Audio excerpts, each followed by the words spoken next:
Hi, welcome to class 9th chapter number 1 lecture number 9। इस video के अंदर हम स्टार्ट करने वाले हैं बेसिक ऑपरेशन जैसे कि प्लस माइनस मल्टीप्लाई और डिवाइड, लेकिन जब ये ऑपरेशन लगाए जाएंगे ऑन इर्रेशनल नंबर्स। ठीक है, और क्या क्या रूल्स सामने आने वाले हैं जो हमने पहले नहीं देखे हैं, न्यू रूल्स, और उन रूल को करने के बाद फिर हम स्टार्ट कर सकते हैं एक्सरसाइज 1.4 को। और इस वीडियो में हम कवर करने वाले हैं क्वेश्चन नंबर 1, 2 और 3। तो स्टार्ट करते हैं, लेट्स बिगिन।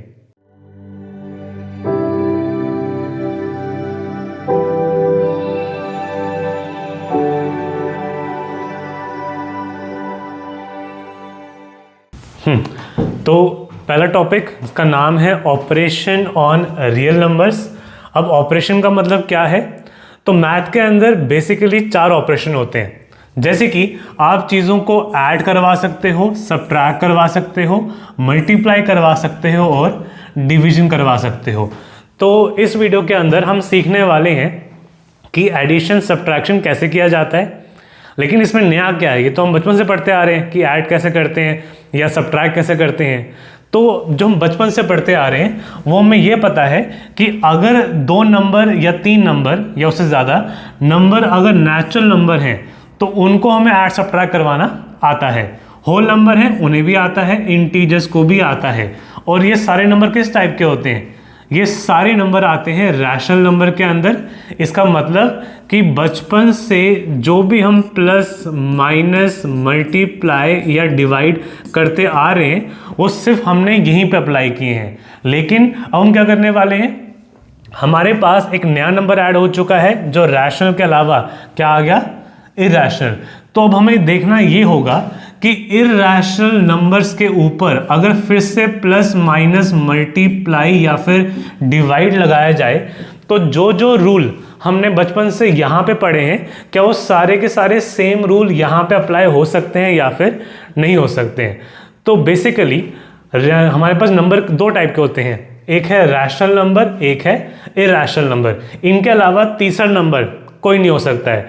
तो अगर सारे नंबर इन दोनों में कवर हो चुके हैं तो हमने इस वाले को भी ऐड कर दिया इसके अंडर और हमने इसको भी ऐड कर दिया था इसके अंडर। तो रैशनल नंबर और इरैशनल नंबर सारे नंबर मिला करके उनको क्या बोला जाता है, रियल नंबर।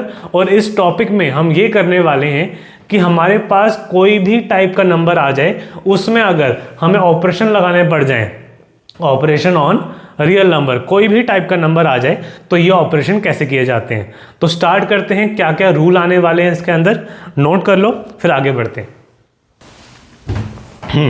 चलो तो आगे बढ़ते हैं। हमारे पास सबसे पहले आने वाला है ऑपरेशन एडिशन वाला। क्या क्या रूल हैं वो देख लेते हैं। सबसे पहले बेसिक जो हम बचपन से पढ़ते आ रहे हैं, अगर 2 नंबर जो ऐड करवाने वाले हो अगर वो रैशनल टाइप के हैं तो उनका एडिशन हमेशा हमें क्या देगा, एक रैशनल नंबर।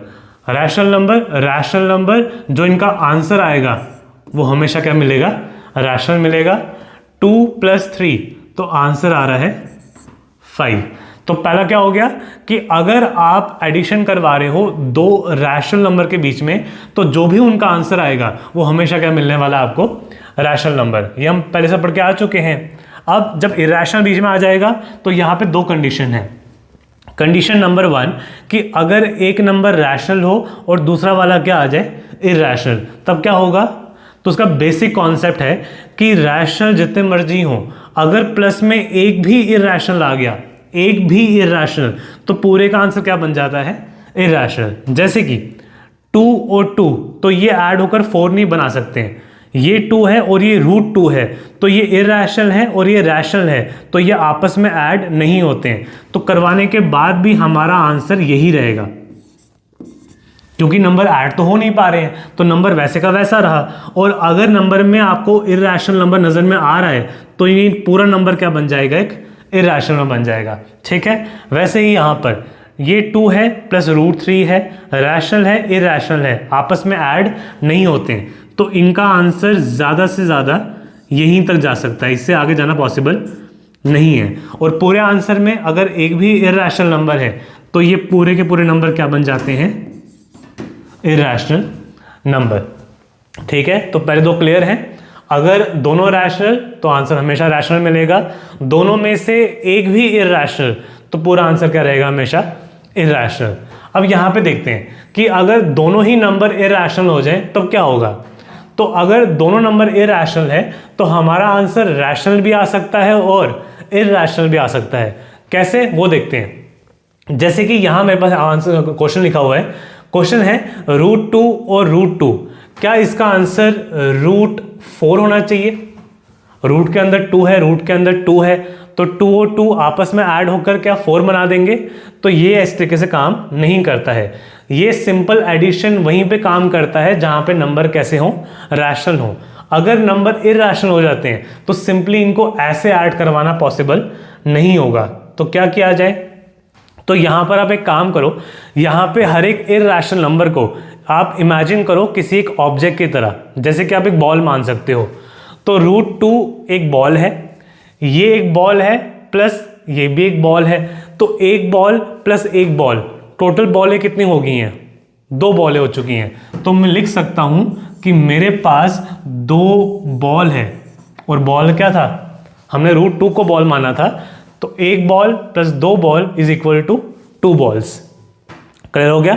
फिर यहां पे देखते हैं √2 यहां पर जो लिखा हुआ है ये इसको आप बॉल मान लो, और जो ये √3 है, क्योंकि नंबर डिफरेंट हो चुका है, √2 अलग नंबर है, √3 अलग नंबर है, दोनों को सेम चीज़ नहीं मान सकते हो, तो हम क्या करेंगे, √2 को बॉल मान लेते हैं, √3 को एप्पल मान लेते हैं। ठीक है, तो एक बॉल और एक एप्पल है, √2 एक बॉल, √3 एक एप्पल, तो मिलाकर क्या बोलोगे आप कि 2 बॉल हैं या फिर 2 एप्पल हैं। दोनों चीज़ें ऐड नहीं हो सकती हैं क्योंकि बॉल अलग है, एप्पल अलग है। तो हम क्या बोल सकते हैं कि हमारे पास एक बॉल है और एक एप्पल है, तो इसका आंसर वही रहेगा, √2 प्लस √3। तो इसका मीनिंग ये है कि अगर इरैशनल नंबर दोनों सेम तरह के थे तो उनको कंबाइन कर आप ऐसे लिख सकते हो। ठीक है, लेकिन अगर हमारे पास इरैशनल नंबर अलग अलग हैं, एक √2 है, एक √3 है, तो डिफरेंट टाइप के इरैशनल नंबर्स आपस में ऐड नहीं होते हैं, तो जैसा है वैसे का वैसा रहेगा। अब जो आंसर है रैशनल कौन सा है, इरैशनल कौन सा है, पूरे आंसर में एक इरैशनल नंबर नजर में आ रहा है, तो ये पूरा क्या बन गया, इरैशनल नंबर। √2 इरैशनल, √3 इरैशनल, जब तक इरैशनल नंबर नजर में आ रहा है तो ये पूरा का पूरा क्या होना चाहिए, इरैशनल नंबर। अब क्वेश्चन ये है कि यहां पे लिखा हुआ था कि आंसर रैशनल भी आ सकता है और इरैशनल भी आ सकता है, तो ऐसी कौन सी एग्जांपल है जहां पर 2 इरैशनल नंबर का जो आंसर है वो रैशनल मिल जाए, वो कौन सा हो सकता है, सोचो जरा, ऐसा कोई एग्जाम्पल है या फिर नहीं। तो यहां पे देखते हैं, मैं एक नंबर यहां पर लिखने वाला हूं √5। ठीक है, अब प्लस करवाना है तो प्लस करवा के क्या प्लस करवाऊं, तो हमने ये पढ़ा हुआ है कि हमारे पास जो नंबर लाइन होती है, नंबर लाइन में सेंटर में 0 आता है, इसके इस तरफ सारे पॉजिटिव हैं, लेकिन राइट साइड पर क्या होते हैं, हर एक पॉजिटिव नंबर का नेगेटिव नंबर भी इस साइड पर होता है। तो मेरे पास अगर नंबर लाइन पर प्लस √5 है तो माइनस √5 भी होगा। तो अगर मैं इसमें ऐड करवा दूं -√5 तो क्या होगा, ट्राई कर लेते हैं। बाहर वाला √5 ऐसा रहेगा, और जब ये ब्रैकेट में प्लस इंटू माइनस होगा तो प्लस इंटू माइनस क्या होता है, माइनस, और फिर क्या बचेगा, √5 हो गया। यानी कि मैं करवा एडिशन रहा था, लेकिन साइन की वजह से वो क्या बन गया, सब्ट्रैक्ट बन गया। और जब सेम चीज़ें हैं और सब्ट्रैक्ट हो रही हैं, तो मैंने कहा ना जब तक सेम है सॉल्व करवा सकते हो, तो √5 सेम है। √5 को एक ऑब्जेक्ट मान लो, ठीक है, इसको मान लेते हैं, ये आ गया हमारे पास एक मार्बल आ गया। तो √5 एक मार्बल है, √5 एक और मार्बल है, एक मार्बल में से एक मार्बल सब्ट्रैक्ट करवा दिया तो कितना बचा, एक मार्बल था, मार्बल हटा दिया तो पीछे क्या बचा, 0। तो ये आपस में दोनों कैंसिल हो जाएंगे और हमारा आंसर आ जाएगा 0। और 0 क्या होता है, 0 होता है एक रैशनल नंबर। इसका मतलब कि 2 इरैशनल नंबर का आंसर रैशनल तभी आएगा अगर दोनों आपस में क्या हो जाए, सब्ट्रैक्ट हो जाए और हमें आंसर क्या मिल जाए, 0। अगर सब्ट्रैक्ट होकर आंसर 0 नहीं मिल रहा तो उसका आंसर कभी रैशनल नहीं होगा, हमेशा क्या रहेगा, इरैशनल। ठीक है, तो ये 3 हेडिंग्स थी जिनके अंदर हमारे पास 5 एग्जाम्पल आ चुके हैं, इनको नोट कर लो। इसके बाद एडिशन के बाद जो सब्ट्रैक्शन आएगा वो देखते हैं। रूल्स के अंदर एडिशन और सब्ट्रैक्शन काफ़ी हद तक सेम है, ठीक है। चलो अब सब्ट्रैक्शन में क्या होना चाहिए, फिर से हम वही केस मानने वाले हैं। सबसे पहला केस कि रैशनल में से रैशनल सब्ट्रैक्ट हो तो क्या होगा, rational minus rational is equal to always rational. जैसे कि 3 में से 3 जाएगा, सेम है, कैंसिल, 0 रैशनल होता है। 3 में से 5 जाएगा तो बड़े का साइन माइनस है तो -2 आएगा। 7 में से 2 जाएगा तो बचेगा 5। नंबर 0 हो, नेगेटिव हो या पॉजिटिव हो, है तो रैशनल, तो इन सबका आंसर हमेशा क्या मिलने वाला है, रैशनल नंबर। ठीक, सेकंड हेडिंग देखते हैं। किसी रैशनल में से अगर इरैशनल निकालना चाहो तो क्या होगा, नहीं कर सकते हो। किसी भी रैशनल में से इरैशनल सब्ट्रैक्ट करना पॉसिबल नहीं है, तो ये हमेशा वहीं पे रहेगा। और इरैशनल नंबर अगर वहाँ पे रह गया तो आंसर हमेशा क्या रहेगा, इरैशनल, यानी कि इनका आंसर इससे आगे नहीं जा सकता है, इससे आगे सॉल्व करना पॉसिबल नहीं है, तो ये आंसर यहीं तक रहेंगे। और ये सारे किस टाइप के हैं, ये सब हैं इरैशनल नंबर के टाइप के। ठीक, एग्जाम्पल नंबर 3, इरैशनल में से इरैशनल सब्ट्रैक्ट हो तो रैशनल भी आ सकता है और इरैशनल भी आ सकता है। रैशनल तभी आएगा अगर नंबर सेम हो, ताकि आपस में कट जाए तो क्या मिले, 0, यानी कि रैशनल मिलना चाहिए। इसके अलावा हर एक केस में हमें क्या मिलेगा, इरैशनल नंबर। ठीक, नेक्स्ट ट्राई करते हैं। √3 है, √5 है, √3 अलग नंबर है, √5 अलग नंबर है, डिफरेंट नंबर हो तो प्लस या माइनस नहीं कर सकते हो, तो आंसर यहीं तक रहेगा जो कि क्या है, इरैशनल नंबर। अब यहाँ पे देखना, इस क्वेश्चन को मैं स्टार से मार्क कर रहा हूँ। क्वेश्चन क्या है, √3 माइनस √27। तो जो हमने यहाँ तक पढ़ा है, अगर मैं सेम लॉजिक यहाँ लगाऊं तो √3 अलग नंबर है, √27 अलग नंबर है, डिफरेंट नंबर है, आपस में सब्ट्रैक्ट नहीं होना चाहिए था। लेकिन इस केस में आप आगे जा सकते हो, कैसे, नंबर √3 है तो यहाँ पर √3 आ जाएगा, पीछे की तरफ 27 है तो 27 के फैक्टर निकाल लो। फैक्टर क्या क्या हो सकते हैं, 3 3 9, 9 3 27। इसमें जो रूट है, रूट के अंदर 3 के पेयर बना हुआ है, तो यहाँ पर जो 2 3 हैं उनका पेयर मिलकर बाहर आ सकता है, तो ये बाहर वाला 3 वैसे ही रहेगा, ये मिलकर एक 3 बन जाएगा, वो 3 आ जाएगा बाहर, और जो पीछे बचा हुआ था वो 3 वैसे का वैसा। तो मैंने यहाँ पर कोई चेंज नहीं किया, हमारा ये क्वेश्चन सेम है, सिर्फ इसको मैंने सिंप्लीफाई करवा कर मैं कहाँ पे लेकर आ गया हूँ, यहाँ पर। और सिंप्लीफाई करवाने का फ़ायदा ये हुआ कि जो नंबर रियलिटी में हमें लग रहा था कि डिफरेंट नंबर हैं, वो एक्चुअल में डिफरेंट नंबर नहीं थे, क्योंकि यहाँ भी √3 था और इसके अंदर भी क्या था, √3 ही था। तो अब अगर ये नंबर सेम है तो ये सब्ट्रैक्ट हो सकते हैं। सब्ट्रैक्ट करें कैसे, वो देखना पड़ेगा। तो फिर से इसको इमेजिन करो किसी एक ऑब्जेक्ट की तरह, √3 है यहाँ पर, यहाँ भी √3 है, यहाँ भी √3 है, सेम है, तो सेम ऑब्जेक्ट मान सकते हो। इसको बॉल मान लेते हैं फिर से, √3 एक बॉल है और यहाँ पे 3 टाइम्स √3 है, यानी कि 3 बॉलें हैं, एक बॉल 3 बॉलें। तो हमें क्या करना है, हमें 3 बॉलों में से एक बॉल सब्ट्रैक्ट करनी है। तो करो ज़रा, 3 बॉलें हैं जिनमें से एक बॉल सब्ट्रैक्ट की, तो कितने बॉलें बची हैं, 2 बॉलें बची हैं, तो हमारा आंसर आएगा 2√3। 2 बॉलें यानी कि 2√3, और क्योंकि बड़े का साइन नेगेटिव है तो यहाँ पे क्या आ जाएगा, नेगेटिव। ये नेगेटिव भूल मत जाना, रूल नए आ रहे हैं लेकिन जो पुराने रूल हैं वो तो रहेंगे, वो तो वैसे का वैसा रहेगा, न्यू रूल बीच में ऐड होने वाले हैं। ठीक है, तो आई होप आपको ये समझ में आया होगा। इस क्वेश्चन, इसलिए इंपॉर्टेंट क्वेश्चन था, इसको स्टार मार्क कर लेना, नोट कर लो। इसके बाद मल्टीप्लीकेशन में और डिवीजन में क्या होता है वो देखते हैं। चलें आगे, मल्टीप्लीकेशन में आ जाओ। मल्टीप्लीकेशन के अंदर सेम वैसे स्टार्ट करते हैं, रैशनल इंटू रैशनल क्या देगा, रैशनल। जैसे कि 2 2 4 रैशनल होता है, 2 3 6 रैशनल होता है। तो रैशनल का रूल बड़ा सिंपल है, रैशनल और रैशनल के बीच में प्लस माइनस मल्टीप्लाई या डिवाइड आ जाए, हमेशा आंसर क्या रहेगा, रैशनल ही रहेगा। ठीक, प्रॉब्लम तब स्टार्ट होगी जब बीच में क्या आ जाएंगे, इरैशनल नंबर। यहाँ पे क्या होगा वो देख लेते हैं। एक रैशनल है, मल्टीप्लाई होने वाला है इरैशनल के साथ, तो आंसर हमेशा क्या रहेगा, इरैशनल। यानी कि एक रैशनल नंबर और एक इरैशनल नंबर ना तो प्लस हो सकते हैं, ना तो माइनस, ना मल्टीप्लाई और ना ही डिवाइड। ठीक, तो यहाँ पे क्या कर सकते हो, मल्टीप्लाई है, मल्टीप्लाई ही रहने दो। ज़्यादा से ज़्यादा इनको मैं पास पास लिख सकता हूँ, क्योंकि मल्टीप्लाई हो या ना लिखा हो, ऐसे लिखा हो या ऐसे लिखा हो, बात तो सेम ही होती है।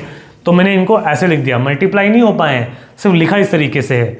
नीचे की तरफ 2 मल्टीप्लाई बाय √3 है, तो 2 और √3 साथ लेकर आ जाओ, मल्टीप्लाई नहीं हो पाते हैं। और जब तक आंसर के अंदर रूट नज़र में आ रहा है, ये नंबर पूरा का पूरा क्या रहेगा, नंबर रहेगा इरैशनल। तो जो आंसर है वो हमेशा रहेगा इरैशनल। अगर दोनों ही इरैशनल हो तो क्या हो, तो एक केस जहाँ पे नंबर सेम है, एक केस जहाँ पे नंबर डिफरेंट है। अगर सेम नंबर है तो हम क्या कर सकते हैं, तो यहाँ पर आप लोग रूल फॉलो कर सकते हो स्क्वायर रूट वाला। स्क्वायर रूट में क्या था कि अगर सेम नंबर, जैसे कि मेरे पास नंबर है a इंटू ए, तो सेम नंबर मल्टीप्लाई हो रहा हो तो हम उसको क्या लिखते हैं, उसका स्क्वायर हो जाता है। तो ये सेम प्रॉपर्टी आप यहाँ भी लगा सकते हो। जैसे कि एक बॉल है इंटू एक और बॉल है, तो क्या हो जाएगा, सेम नंबर था ना, सेम ऑब्जेक्ट था, तो पूरे के ऊपर क्या आ जाएगा, स्क्वायर। और हमने ये पढ़ा हुआ है 8th और 7th क्लास के अंदर कि स्क्वायर और ये रूट आपस में क्या हो जाते हैं, कैंसिल हो जाते हैं। तो जो हमारा आंसर है कितना बचेगा, 2। तो ये दो इरैशनल नंबर थे, सेम थे, मल्टीप्लाई किया तो स्क्वायर बन गया, स्क्वायर कैंसिल हो गया तो नंबर बाहर आ गया, और जो नंबर बाहर आ गया ये नंबर क्या है, ये रैशनल है। यानी कि दो इरैशनल नंबर अगर सेम है तो उनका आंसर रैशनल भी आ सकता है। ठीक, अगर नंबर अलग अलग हो तो क्या होगा, तो इस केस के अंदर इसका रूट अलग है, इसका रूट अलग है, तो अगर बीच में मल्टीप्लाई हो तो ये याद रखना प्लस या माइनस में ऐसा नहीं होगा, सिर्फ मल्टीप्लाई या फिर डिवाइड में होगा। क्या होगा, अगर मल्टीप्लाई या डिवाइड है तो ये अलग अलग रूट जो हैं ये एक बन सकते हैं। दोनों के डिफरेंट रूट्स थे, आपस में मिलकर के एक ही बन गया, तो ये 2 और 3 उनके बीच में आ जाएगा। ठीक, मैं यहां साइड में लिख रहा हूं, इसको याद रखना, नोट में लिख लो कि अगर मेरे पास √2 प्लस √3 है या फिर √2 माइनस √3 है, तो यहां पर अगर आपने रूट कॉमन कर दिया और प्लस अंदर ले गए, या फिर रूट कॉमन कर दिया माइनस अंदर ले गए, तो ये चीज़ें मैथ में गलत है, ये फॉलो नहीं कर सकते हो। लेकिन प्लस माइनस के जगह मल्टीप्लाई है तो कर सकते हो। करवाने के बाद अंदर जाओगे तो 2 3 का क्या हो जाएगा, 6। तो हमारा फाइनल आंसर ये बचेगा। और √6 है तो रूट की वजह से आंसर जो हमारा आएगा वो आंसर क्या होगा, आंसर हमारा रहेगा इरैशनल नंबर। ठीक है, तो यहाँ पर हमने दो चीज़ें सीखी हैं। पहला, इरैशनल नंबर मल्टीप्लाई हो रहे हैं सेम तरह के तो उनका स्क्वायर बन जाता है, स्क्वायर कैंसिल हो जाता है तो आंसर रैशनल आ सकता है। अगर नंबर डिफरेंट टाइप के हैं, जैसे मल्टीप्लाई है तो रूट कॉमन हो जाता है और मल्टीप्लिकेशन आप कहाँ करवा सकते हो, अंदर की तरफ, और जो हमारा आंसर आएगा वो क्या बन जाएगा, इरैशनल। ठीक है, इसके एग्जाम्पल और कर लेते हैं। सेकेंड केस की, यहाँ पे मैं ले रहा हूँ √3 मल्टीप्लाई करवा रहा हूँ √5 के साथ, तो क्या होना चाहिए आप लोग बताओ फटाफट।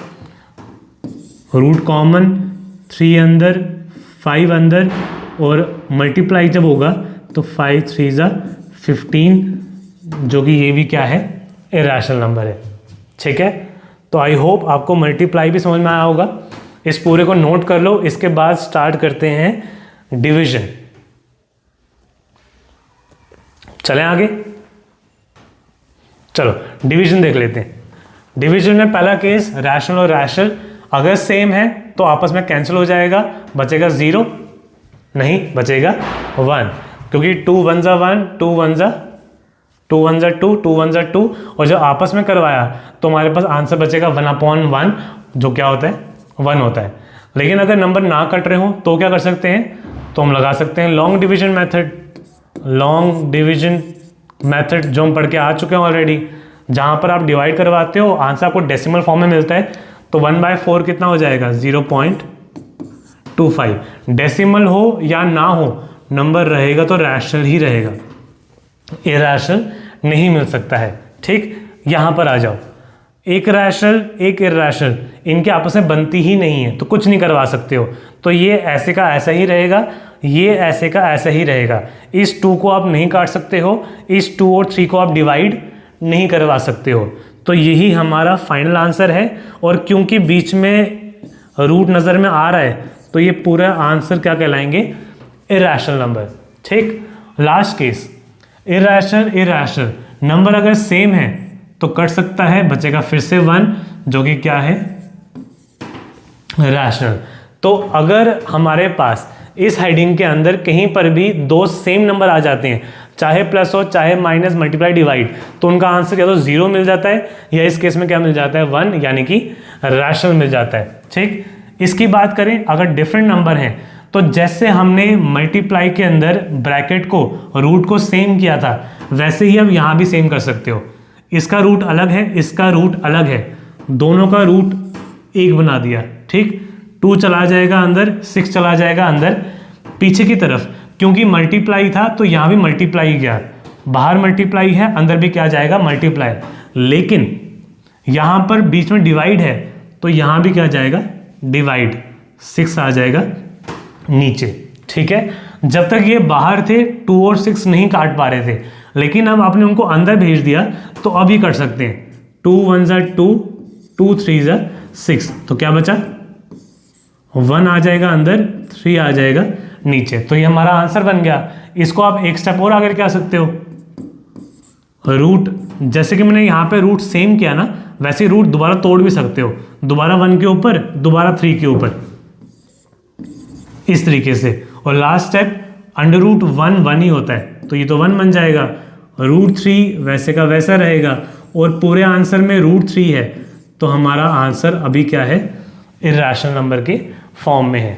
ठीक है, तो जो मैंने रूल किए हैं ये सारे इंपॉर्टेंट हैं, जिनमें से मल्टीप्लाई और डिवाइड सबसे ज़्यादा इंपॉर्टेंट है। तो मैं चाहता हूँ कि आप ये पूरा नोट कर लो। अगर आपको अपने किसी रिफ्रेशर में या किसी बुक के अंदर और एग्जाम्पल मिलती हैं तो वो भी ट्राई करो। ठीक है, कुछ क्वेश्चन मैं भी इस वीडियो के एंड में आपको दूंगा, वो भी ट्राई कर सकते हो, नोट कर लो। इसके बाद एक्सरसाइज स्टार्ट करते हैं। चलो एक्सरसाइज स्टार्ट करते हैं। एक्सरसाइज 1.4 का क्वेश्चन नंबर 1। क्वेश्चन क्या कह रहा है, हमें क्लासिफाई करना है फॉलोइंग को कि नंबर रैशनल है या फिर इरैशनल है। तो क्या लॉजिक है, पूरा क्वेश्चन सॉल्व करने के बाद अगर रूट नज़र में आ रहा है तो नंबर इरैशनल है, रूट नज़र में नहीं आ रहा है तो नंबर क्या है रैशनल। ठीक, तो यहाँ पे ट्राई करते हैं। फर्स्ट, एक रैशनल नंबर सब्ट्रैक्ट हो रहा है इरैशनल से, तो इन दोनों की आपस में नहीं बनती है, तो ये ऐसा का ऐसा ही रहेगा। हमारा आंसर 2 माइनस रूट 5 यही रहेगा, यही हमारा आंसर है। और बीच में रूट 5 है, इसका मतलब कि नंबर क्या होना चाहिए इरैशनल होगा। ठीक है, नेक्स्ट ब्रैकेट में है, सिंप्लीफाई करवाना पड़ेगा। तो क्वेश्चन है 3 प्लस रूट 23 और ब्रैकेट के बाहर नेगेटिव, फिर से आ गया 23। पहले ब्रैकेट खोलते हैं, ब्रैकेट के इस तरफ प्लस है तो ब्रैकेट खोलने पर साइन चेंज नहीं होंगे, इस साइड पर माइनस का 23 था। ठीक है, अब यहाँ देखो 23 सेम चीज़ें हैं यानी कि सब्ट्रैक्ट हो सकती हैं, बीच में माइनस आ गया तो सेम आपस में कैंसिल हो जाते हैं, तो ये चला जाएगा वहाँ से, पीछे हमारे पास क्या बचेगा 3। हमारा फाइनल आंसर आ गया 3। और जो 3 होता है वो नंबर क्या है 3 एक रैशनल नंबर है, तो इसका आंसर रैशनल होगा। ठीक, नेक्स्ट पार्ट नंबर 3। क्वेश्चन है 2 रूट 7 मल्टीप्लाई बाय 7। तो जब आप डिवाइड करवा रहे होते हो, ऊपर की तरफ रूट 7 है, नीचे की तरफ रूट 7 है, तो सेम चीज़ें कैंसिल हो जाती हैं, तो ये और ये हो जाएगा कैंसिल, बचेगा 1। और 1 जब मल्टीप्लाई होगा किसके साथ 2/7 के साथ, तो 2/7 ही रहेगा। तो ये बन गया हमारा आंसर। और 2/7 फ्रैक्शन है, रैशनल है, तो इसका आंसर भी क्या रहा, रैशनल रहा। ठीक है, तो अगर सॉल्व करवाने के बाद रूट नजर में आएगा तो ही वो क्या होगा, इरैशनल नंबर। अगला केस 4, 1 रैशनल है, √2 इरैशनल है, आपस में नहीं बनती है, तो सॉल्व नहीं करवा सकते हो। सॉल्व अगर नहीं होगा तो यही हमारा फाइनल आंसर है, और बीच में रूट आ गया तो टाइप क्या हो जाएगी, इरैशनल नंबर। ठीक है, नेक्स्ट पार्ट नंबर 5, 2 पाई है, जिसका मतलब 2 मल्टीप्लाई किससे हो रहा है, पाई से। और हमने लास्ट कुछ वीडियोस में देखा था कि पाई एक इरैशनल नंबर है, तो अगर ये इरैशनल है तो इसके वजह से ये पूरा का पूरा क्या हो जाएगा, इरैशनल, यानी कि 2 पाई जो आंसर है वो इस पाई की वजह से पूरा का पूरा क्या बन गया, इरैशनल नंबर। ठीक है, तो आई होप क्वेश्चन नंबर 1 समझ में आया होगा, इसको नोट कर लो। इसके बाद क्वेश्चन नंबर 2 स्टार्ट करते हैं। चलें आगे। Question number 2, simplify each of the following expression. ठीक है, तो अब हमें इन्हें सॉल्व करना है। इसके लिए हमें कुछ प्रॉपर्टीज़ यूज़ करनी पड़ेंगी जो आप लोगों ने छोटी क्लास में पढ़ी हुई हैं। प्रॉपर्टीज़ क्या हैं, पहले वो देख लेते हैं, उनकी लिस्ट बना लेते हैं।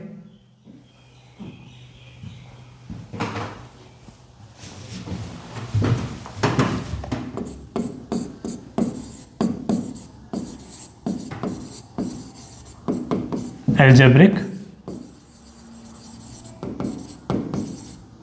आइडेंटिटीज। ठीक है, कौन कौन से यूज करने वाले हैं।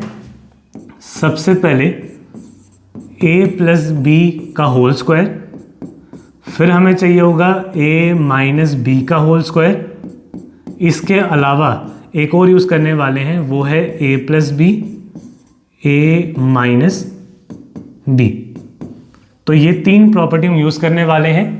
अगर आप लोगों ने बचपन में नहीं पढ़ी है या कोई याद नहीं है तो ये दोबारा से आएगा चैप्टर नंबर 2 के अंदर, वहाँ क्लियर हो जाएगा। ठीक है, फिलहाल इनके जो राइट हैंड साइड है क्या होते हैं वो मैं यहाँ बता रहा हूँ।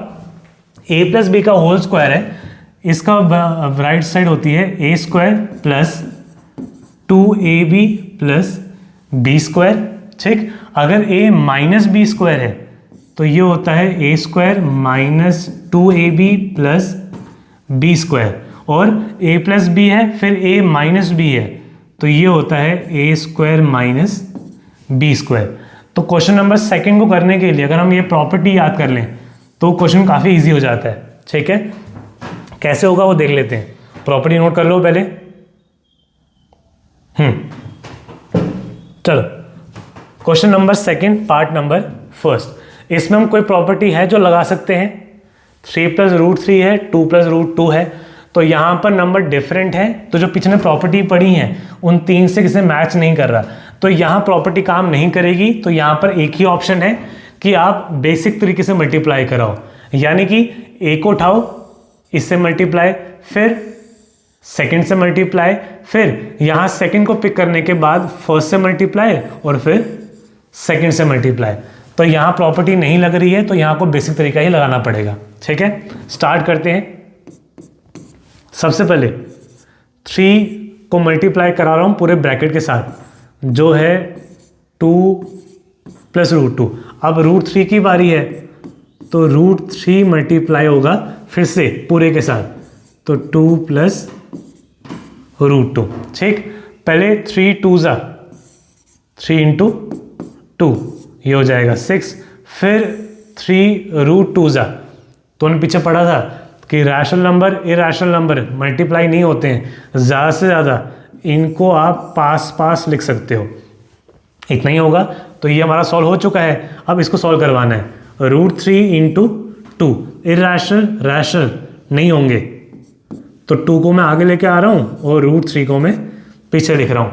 मैथ के अंदर बेसिकली हम लोग नंबर रैशनल वाले को आगे रखते हैं और इरैशनल वाले को हम पीछे रखते हैं। फिर √3 × √2 होगा, तो रूल क्या कहता है, दोनों इरैशनल हैं, मल्टीप्लाई हो रहे हैं, तो उनके रूट क्या हो सकते हैं, कॉमन।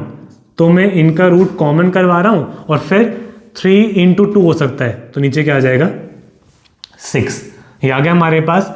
अब जो 4 टर्म है देखो इनमें से कुछ प्लस हो सकता है या नहीं हो सकता है। ये जो 6 है ये तो रैशनल है, ये सारे इरैशनल हैं, तो ये उनसे ऐड तो होगा नहीं, तो ये वाला पहले ही बाहर हो गया।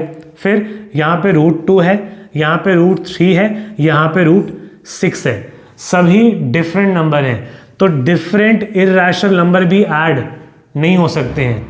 एक बॉल प्लस एक एप्पल प्लस एक वाटरमेलन चीज़ें ऐड नहीं हो सकती हैं, तो हमारा फाइनल आंसर यही रहेगा। ठीक है, सेकेंड पार्ट देखते हैं। यहां पर कोई प्रॉपर्टी लगा सकते हो, एक प्रॉपर्टी नजर में आ रही है, कौन सी वाली? Property number 3, a plus B a minus B, a plus B a minus B, जो क्या होता है a square minus B square. लगाने के बाद जब ये प्रॉपर्टी यहां पे लगाई जाएगी, a के ऊपर a कौन है यहाँ पे 3 का स्क्वायर आ जाएगा, फिर माइनस b का स्क्वायर, b कौन है √3 का स्क्वायर। आगे सॉल्व करोगे तो 3 का स्क्वायर हो जाएगा 9, यहाँ पर रूट और 2 है आपस में कैंसिल हो जाएगा, बचेगा 3, और जब 9 में से 3 जाएगा तो बचेगा 6। तो हमारा फाइनल आंसर क्या आ गया 6, जो कि एक रैशनल नंबर है। ठीक है, मैंने यहाँ पर प्रॉपर्टी लगाकर सॉल्व किया। अगर आप चाहते हो एक एक को उठाकर मल्टीप्लाई करवाना इस तरीके से, तो ये सेम तरीका भी लगा सकते हो। अगर ये इजी लगा काफ़ी तो ये लगा दो यहाँ पर, अगर ये प्रॉपर्टी याद कर ली है तो ये प्रॉपर्टी लगा दो। ठीक है, चलें आगे। Part number 3, part number 4, property लगाते हैं। कौन सी प्रॉपर्टी? a प्लस बी का होल स्क्वायर है, तो मैं यहां लगाने वाला हूं यूजिंग a प्लस बी का होल स्क्वायर, जो क्या था a स्क्वायर 2ab और b स्क्वायर। a क्या है √5 है, b कौन है √2 है। अगर ये प्रॉपर्टी यूज करना नहीं आ रहा है तो टेंशन मत लो, चैप्टर सेकंड आएगा वहां पर ही डिटेल में आने वाला है। ठीक है, तो a का स्क्वायर √5 का हो जाएगा स्क्वायर, फिर a के जगह फिर से √5, b के जगह पर √2 और b का स्क्वायर है तो लास्ट में आ जाएगा √2 का स्क्वायर। तो सॉल्व करवाना है इसको, रूट और स्क्वायर आपस में कैंसिल हो जाते हैं, बचेगा 5। ये रैशनल है, इरैशनल, तो रैशनल तो मल्टीप्लाई नहीं होगा, पहले ही बाहर कर दो। ये मल्टीप्लाई हो सकते हैं, करवाने के लिए रूट कॉमन करना पड़ेगा और फिर 5 2 सा क्या हो जाएगा 10, मल्टीप्लाई हो गया। लास्ट में जाओगे तो रूट और 2 क्या है, ये स्क्वायर कैंसिल हो जाएगा, बचेगा 2। क्या ये आगे सॉल्व हो सकते हैं? इरैशनल, रैशनल और रैशनल, तो ये तो ऐड नहीं हो सकता, लेकिन रैशनल वाले आपस में ऐड हो सकते हैं। तो 5 + 2 मिलकर बन जाएगा 7, इरैशनल वाला अलग रहेगा, तो 2√10 अलग। अब ये पूरा का पूरा इरैशनल है, ये रैशनल है, तो अब ये ऐड नहीं होंगे, तो हमारा फाइनल आंसर यहां तक रहेगा। ठीक है, क्वेश्चन का आखिरी पार्ट। अब यहां 2 ऑप्शन है, देखो a minus B, a plus B. तो जो प्रॉपर्टी हमने यहां पे लगाई थी ये वाली सेम प्रॉपर्टी लगा सकते हो, या फिर अगर आप ऐसे करना चाहते हो तो ऐसे भी कर सकते हो। यहां मैंने प्रॉपर्टी लगाया है, तो एक काम करते हैं, जो अगला वाला पार्ट है उसको इस तरीके से करते हैं, बेसिक तरीके से। ठीक है, करने के लिए पहला वाला मल्टीप्लाई पूरे ब्रैकेट के साथ, √5 ब्रैकेट है √5 + √2 हो गया। अब दूसरे की बारी है, दूसरा है -√2, फिर से पूरा ब्रैकेट √5 √2 आ गया। यहाँ पर मल्टीप्लाई करवाना है तो √5 के साथ क्या होगा, पलटो पेज, देखो उसमें रूल के अंदर क्या था, √5 अगर सेम नंबर मल्टीप्लाई हो रहे हैं तो उनका क्या बन जाता है, होल स्क्वायर बन जाता है। फिर √5 × √2 डिफरेंट नंबर है तो स्क्वायर नहीं बनता, लेकिन इनके रूट कॉमन हो जाते हैं, तो 5 2 क्या बन जाता है 10। ठीक, फिर √2 इंटू √5 डिफरेंट नंबर है, रूट कॉमन हो जाएगा और 2 5 10 अंदर आ जाएगा।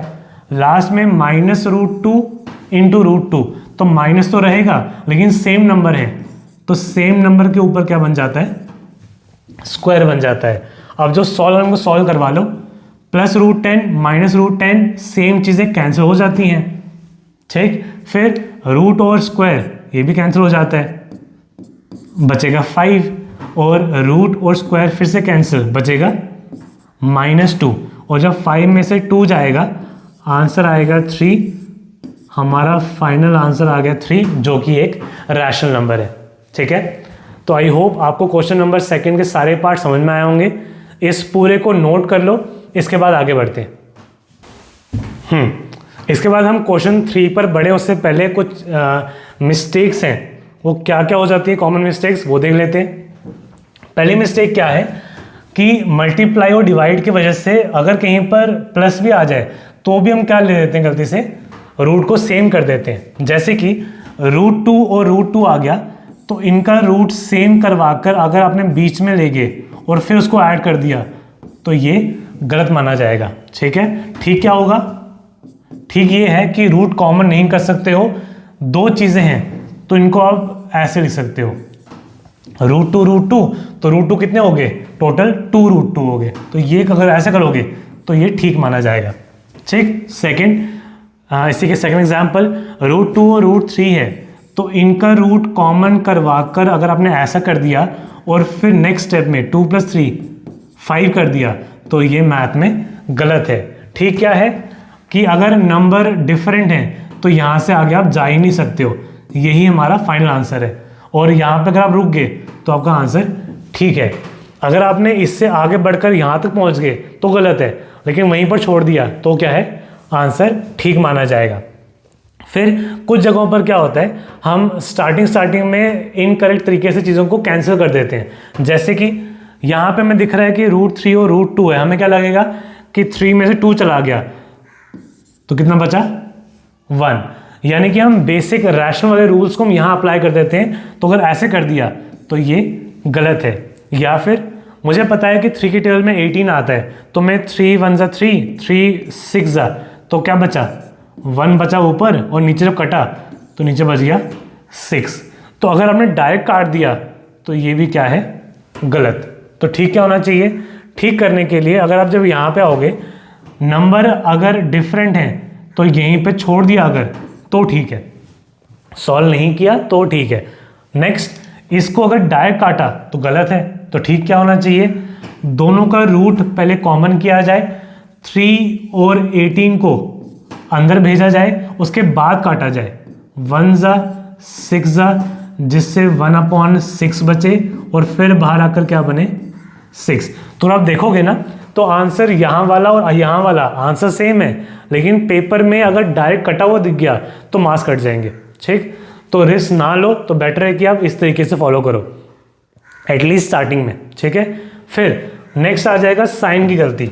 जब इर्रेशनल में बीच में आ जाते हैं तो सॉल्व करवाते वक्त हम पुराने रूल भूल जाते हैं, तो उनका ध्यान रखना है। जैसे कि √3 है और यहाँ पे 4 √3 हैं, तो सेम नंबर है एंड पर, तो सब्ट्रैक्ट तो हो सकता है। कैसे किया जाए, 4 √3 यहाँ कितने हैं नहीं लिखा हुआ तो क्या होगा 1, तो 4 में से 1 चला गया तो कितना बचेंगे, बचेंगे 3 √3।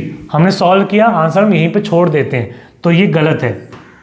ठीक कब होता, जब बड़े का साइन भी यहाँ पे लाया जाता।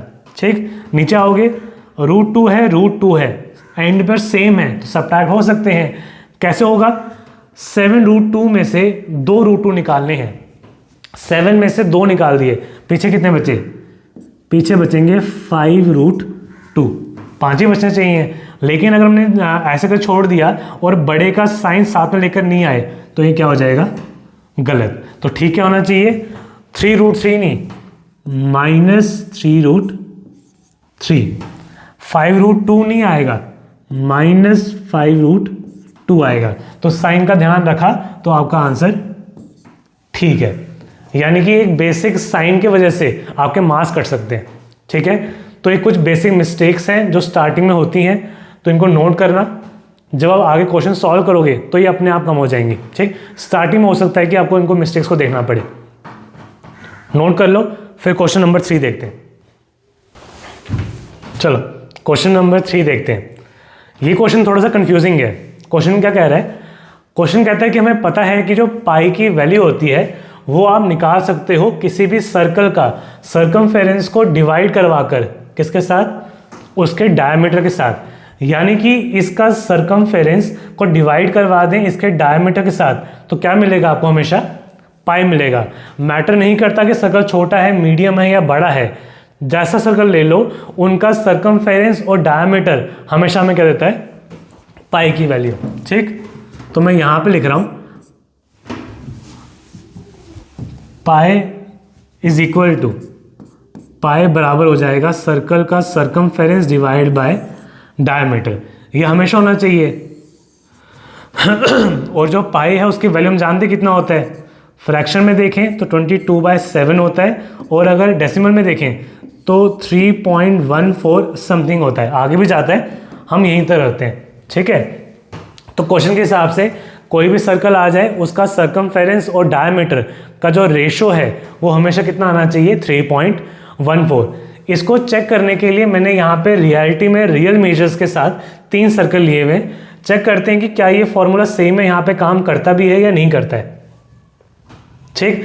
सर्कल जो फर्स्ट है इसका सर्कमफेरेंस आया था 7.78 समथिंग। हम स्टार्टिंग के 2 पिक कर लेते हैं डेसिमल के बाद। 7.78 पिक कर लिया। डिवाइड करवाना है किसके साथ? उसके डायमीटर के साथ। तो इसका डायमीटर नापा मैंने, तो वो निकल कर आया 2.47। तो इनका जो आंसर है वो कितना आ रहा है? 3.149798। 3.14 यानी किसके बराबर? पाई के बराबर। अब आपको एक शायद डाउट आ रहा होगा कि अगर मैंने फॉर्मूला यूज़ ही नहीं किया, मैंने अगर पाई को यूज़ ही नहीं किया, तो मैंने सर्कमफेरेंस फाइंड कैसे किया? क्योंकि सर्कमफेरेंस का फॉर्मूला तो ये होता है 2πr। तो अगर मैं पाई निकाल रहा हूं तो बिना पाई यूज़ किए मैंने सी कैसे निकाला, सर्कमफेरेंस कैसे निकाला? तो हमने यहाँ पर पाई का यूज़ किया ही नहीं है। हमने क्या किया? हमने एक रस्सी ली है, रस्सी को हमने सर्कल के यहाँ पे रखा और रस्सी को घुमाकर लेकर आगे बाउंड्री में करते करते यहाँ तक। जब मैंने रस्सी को कर ली, फिर रस्सी को मैंने दोबारा से खोल दिया। रस्सी को सर्कल बनाने के बाद जब मैंने उसको खोला तो उसको लेकर मैं कहाँ पर आऊँगा? स्केल पे। फिर मैंने रस्सी को स्केल पे रखा होगा और जितना स्केल में सेंटीमीटर आया वही उसका क्या बन गया होगा? सर्कमफेरेंस। तो हमने इस तरीके से सर्कमफेरेंस फाइंड किया है बिना पाई को यूज़ किए। और सेम डायमीटर के लिए रस्सी को यहाँ रखा, खींच कर ले गए इस एंड तक, और जो हमारे पास लेंथ आएगी वो हमारा क्या बन गया? डायमीटर। तो फर्स्ट सर्कल में तो हमारा ये काम कर रहा है। जब मैंने सेकंड में सेम किया, रस्सी से मैंने नापा तो सर्कमफेरेंस आया 10.56। 10.56 आगे भी आया था, मैं यहाँ तक ज्यूम कर रहा हूँ। डिवाइड करवाना है 3.36 के साथ, 3.36 के साथ, और फिर मुझे क्या मिला? फिर से मुझे आंसर वही मिला है 2 डेसिमल तक। आगे चेंज हुआ है लेकिन स्टार्टिंग वाला आंसर सेम आया हुआ है। तो सर्कल का साइज बड़ा किया तब भी हमारा आंसर चेंज नहीं हुआ। सर्कमफेरेंस चेंज हुआ है, डायमीटर चेंज हुआ है, लेकिन रेशो सेम रह रही है, ठीक है। लास्ट केस जब सर्कल को मैंने और बढ़ाया तो सर्कमफेरेंस आया 12.08 और डिवाइड करवाया तो यहाँ डायमीटर आया था 3.84 आया। तो 12.08 डिवाइड बाय 3.84, रेशो फिर से सेम आ गया 3.14, स्टार्टिंग वाला सेम आ रहा है। तो क्वेश्चन का मेन पॉइंट ये है कि सर्कल का साइज छोटा हो, बड़ा हो या बहुत बड़ा क्यों ना हो, उसका सर्कमफेरेंस डिवाइड बाय उसका डायमीटर हमेशा कितना होगा? 3.14 के बराबर, ठीक। तो यहां तक तो क्लियर हो गया। अब क्वेश्चन पूछ क्या रहा है? क्वेश्चन ये कह रहा है कि अगर पाई की वैल्यू इसका सर्कमफेरेंस जो कि एक नंबर है डिवाइडेड बाय डायमीटर वो भी एक नंबर है, तो अगर एक नंबर डिवाइड बाय एक और नंबर तो ये तो फ्रैक्शन में आ गया। अगर ये फ्रैक्शन में है तो ये चीज़ होनी चाहिए रैशनल।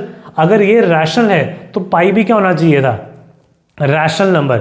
लेकिन इसके बावजूद पाई की वैल्यू क्या आती है, इर्रेशनल। तो ऐसा क्यों है?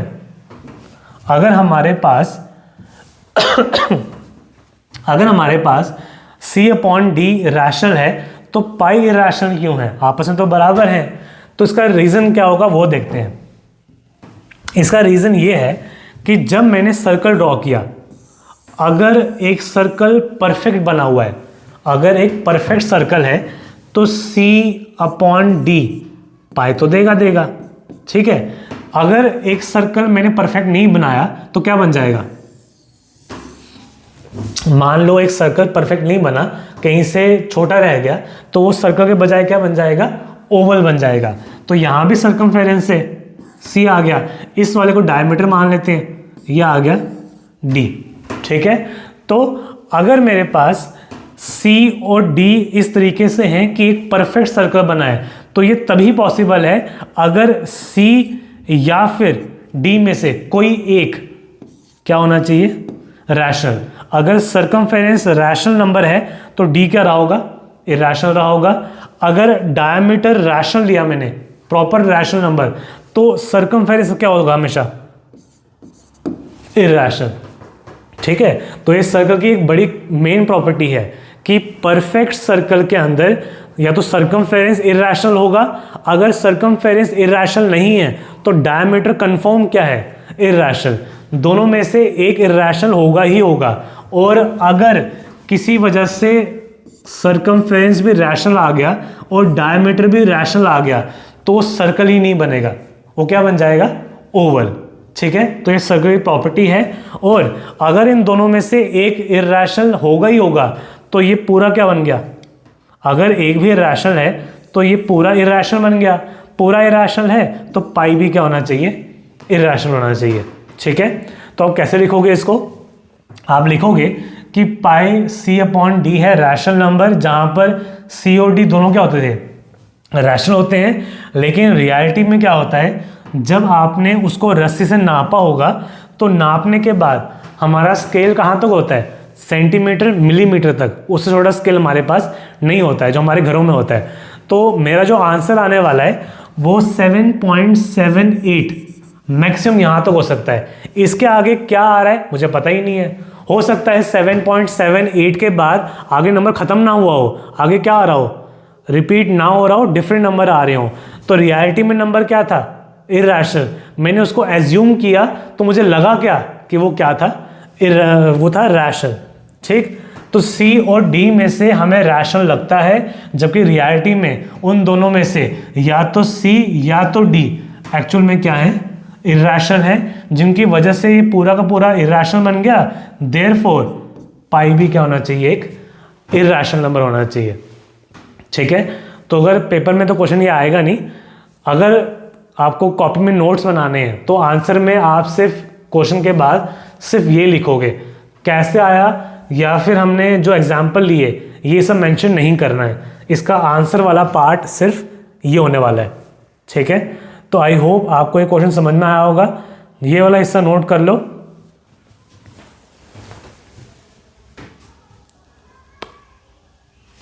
हो गया, ठीक है। तो जो हमने आज रूल्स पढ़े हैं ना, उन रूल के अकॉर्डिंग कुछ मैं क्वेश्चन दे रहा हूं, ये सारे क्वेश्चन आप लोग ट्राई करो। ट्राई करने के बाद इन सभी के आंसर सामने मेंशन किए हुए हैं, तो आप स्टार्टिंग में ये आंसर मत देखना, इनको सॉल्व करवा कर फिर क्रॉस चेक करो कि इनके आंसर सेम मैच कर रहे हैं या फिर नहीं कर रहे हैं, ठीक है। चलो इस वीडियो को यहीं पर एंड करते हैं। आई होप आपको सारे रूल और क्वेश्चन नंबर 1, 2 और 3 समझ में आया होगा। मिलेंगे नेक्स्ट वीडियो में क्वेश्चन नंबर 4 के साथ। Thank you, have a nice day.